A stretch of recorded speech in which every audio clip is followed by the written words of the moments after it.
IVM.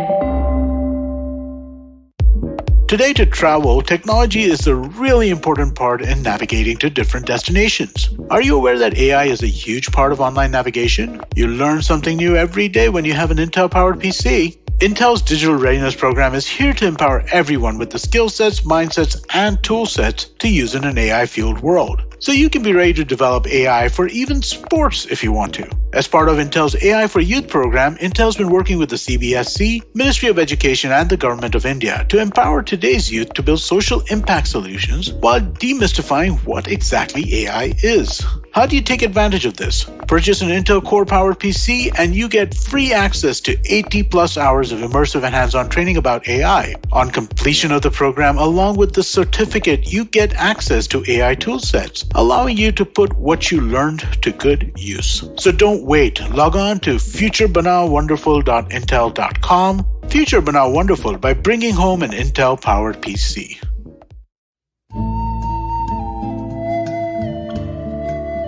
IVM के Hindi travel podcast टेढ़े मेढ़े रास्तों पर आपका स्वागत है।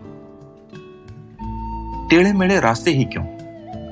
वो इसलिए कि घूमना भी तो ऐसे ही रास्तों की तरह पेचीदा और लगातार उतार चढ़ाव भरा होता है, जहां हर पल कुछ नया देखने और महसूस करने को मिलता रहता है। शर्त बस यही होती है कि आंख कान खुले रहने चाहिए। मैं हूं केशव चतुर्वेदी और मैं आपको ले चलूंगा इस जबरदस्त यात्रा पर और सुनाऊंगा ऐसी मजेदार कहानियां शहरों, किलों, महलों, सड़कों और सबसे अहम इंसानों की, जो पिछले 20 साल से ऐसे ही रास्तों पर भटकते हुए मैंने सिर्फ आपके लिए इकट्ठा की हैं। तो आइए शुरू करते हैं। कई बार बड़े पर्यटक स्थलों के बीच कुछ छोटे नगीने छिप कर रह जाते हैं। नग्गर का भी यही हाल है। कुल्लू और मनाली के बीच ये एक ऐसा हिल स्टेशन है जो अपनी खूबसूरती और शांति के कारण कई मायनों में दोनों से कहीं बेहतर है। कुल्लू घाटी के रहने वाले कहते हैं कि आज का नग्गर करीब 45 साल पहले के मनाली जैसा है, सुंदर, व्यवस्थित और शांत। बड़ी अजीब बात है, हिमालय के इस कोने में नग्गर कभी कुल्लू और मनाली से ज्यादा अहमियत रखता था। यहाँ के स्थानीय इतिहास की माने तो राजा विशुद्धपाल ने इसे अपनी राजधानी बनाया और ये करीब करीब 1400 साल तक कुल्लू के राजाओं की राजधानी रही। इसके बाद राजा जगत सिंह राजधानी कुल्लू ले गए। इतने लंबे दौर तक तो सिर्फ पूर्वी रोमन साम्राज्य की राजधानी कॉन्स्टेंटिनोपल ही रही है।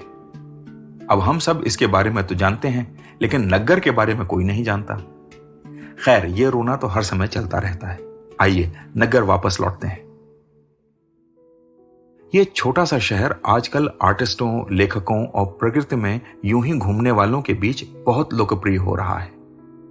यहां असल में सेब के बाग हैं, आसपास ट्रैकिंग की कई जगह हैं और नग्गर के महल से कुल्लू मनाली घाटी का जो व्यू आता है ना, उसका कोई जवाब नहीं है। नग्गर मैंने मॉनसून में ही देखा था। बारिश के कारण हरियाली खिल के उभर आई थी। जहां जहां पेड़ काट दिए गए थे, वहां बारिश के बाद घास उगाई थी या काई फैल गई थी, तो चारों ओर सिर्फ हरा ही हरा दिख रहा था। नग्गर महल के रेस्टोरेंट में चाय लेकर मैं बैठा तो सामने कुल्लू मनाली घाटी का वही व्यू था जिसकी मैंने अभी चर्चा की है। ये वो जगह है जहां आप घंटों बैठे रह सकते हैं। बादल और सूरज के बीच चल रही लुका छिपी उसी लैंडस्केप को इतने रंग में आपके सामने पेश करती है कि आप बोर हो ही नहीं सकते। बारिश की एक खास बात यह भी है कि इस समय सारे खेतों में फसल खड़ी होती है। नग्गर के नीचे देखने पर आपको कुछ गांव दिखाई देते हैं। इनमें बहुत से घर परंपरागत कुल्लू शैली वाले घर हैं जो पत्थर और लकड़ी से बनाए गए हैं। करीब करीब हर घर के सामने सेब का पेड़ है और हर गांव के सामने सीढ़ीदार खेत।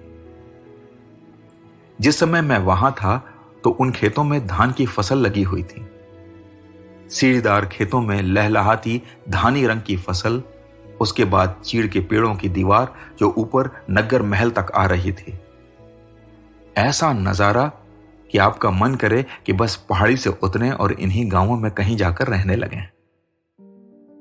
नग्गर महल की खासियत यह है कि यह बना तो पत्थर और लकड़ी से है, लेकिन दोनों का इस्तेमाल ऐसे हुआ है कि सन 1905 में जब यहां भयानक भूकंप आया था तो सारे इलाके में हर घर नष्ट हो गया, लेकिन महल का बाल भी बांका नहीं हुआ। आज जब हम अर्थक्वेक यानी भूकंप रोधी घर और इमारत बनाने की बात करते हैं और दुनिया भर में टेक्नोलॉजी ढूंढते फिरते हैं, हमें नग्गर आकर देखना चाहिए कैसे कई सौ साल पहले ऐसी टेक्नोलॉजी मौजूद थी। नग्गर एक और कारण से मशहूर है और वो है एक शख्सियत जिनका नाम है निकोलस रोरेश। निकोलस रूस के रहने वाले थे और एक विश्व विख्यात पेंटर थे। उनकी गैलरी में हिमालय की तमाम पेंटिंग्स लगी हुई हैं। मैं जब वहां पहुंचा तो उन्हें देखकर वहां खड़े लोग आपस में बात कर रहे थे कि क्या वाकई हिमालय में ऐसी जगह हैं जहां ऐसे दृश्य देखने को मिलेंगे। उनकी बातों से मुझे याद आया, दिल्ली के एक फोटोग्राफर हैं जिन्होंने बरसों सिर्फ हिमालय में ही फोटोग्राफी की है और उन्होंने एक बार रोरिश की पेंटिंग्स को आधार बनाकर पूरे हिमाचल में घूम घूम कर फोटो खींचे थे। उनकी किताब मैंने देखी थी और मैं उन लोगों से कहना चाहता था कि आप जानते ही नहीं कि ये पेंटिंग्स सच के कितने करीब हैं। रोरिश एस्टेट में घूमते हुए स्थानीय लोग मिले जिन्होंने एक मजेदार बात बताई। उनका कहना था कि रोरिश ने एक भारतीय फिल्म स्टार देविका रानी से शादी की थी। देविका रानी 1940 के दशक की सबसे जानी मानी फिल्म अभिनेत्री थी जिन्होंने अछूत कन्या जैसी फिल्मों में काम किया था और उनकी और अशोक कुमार की जोड़ी बहुत मशहूर हुआ करती थी। लेकिन जितना मैं जानता था उससे यह बात हजम नहीं हो रही थी। एक तो निकोलस और देविका रानी की उम्र में 34 साल का फर्क था और दूसरा निकोलस की पत्नी का नाम हेलेना था। ये उन्हीं के एस्टेट में साफ साफ लिखा हुआ था। फिर ये गप क्यों चल रही थी ये मेरी समझ के बाहर था। खैर, थोड़ी ही देर में रात से पर्दा उठ गया। देविका रानी ने रोरिश से शादी की थी, ये तो सच था, पर रोरिश में अंतर था। असल में देविका रानी ने निकोलस के बेटे स्वेतोस्लाव रोरिश से शादी की थी और स्वेतोस्लाव भी एक पेंटर थे। अब यहां के लोगों को पर्यटकों को भरमाने में मजा आता है तो वो ऐसी बातें कह देते हैं। ज्यादातर लोग सुनकर आगे भी बढ़ जाते हैं। इसका कारण यह है कि न तो उन्हें रोरिश का पता और न ही देविका रानी में कोई दिलचस्पी है, तो ये भोली भाली गप चलती रहती है। तो आज टेढ़े मेढ़े रास्तों का सफर इसी मील के पत्थर पर खत्म होता है।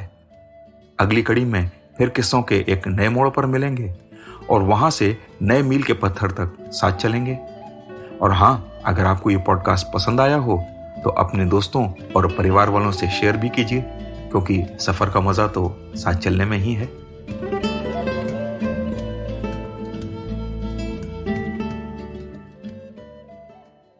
Hey everybody, it's been a great week on the IVM Podcast Network. On the Storytellers and Storysellers podcast, Vineet talks to the youngest gaming creator, Ujjwal Chaurasia. He shares his content strategy and how he went from his first 1,000 subscribers to 20 million on YouTube. On Simplify, Shriketh is back after 2 years in Kuala Lumpur. The gang ask him about the differences between the two countries, work-wise, culture-wise, and infrastructure-wise. On the Edges and Sledges Cricket podcast, Varun, DJ, and Ashwin discuss CSK winning its 4th IPL title, the beginning of the T20 World Cup, and India's squad. Monica Halan has a new book, Let's Talk Money. You've worked hard for it, now make it work for you. She joins Anupam on Pesa Vesa and they discuss the ins and outs of the book. And on All Things Policy, Aditya Parikh talks to Serbian journalist and geopolitical analyst Nikola Mikovic about the impending hostilities between Serbia and Kosovo. Do follow us on social media. We're IVM Podcast on Twitter, Facebook, Instagram, and LinkedIn. And remember, if you're enjoying this show or any of other shows for that matter, please do tell a friend. And finally, we'd like to thank our sponsors this week, Cred, Bank of Baroda, Quarter, CoinSwitch Kuber, Slay Coffee, Intel, Kotak Mahindra Bank, and Oxfam India. Thank you so much for making this possible. Do you wonder why China does the things that it does? Or want to know how we could improve online privacy?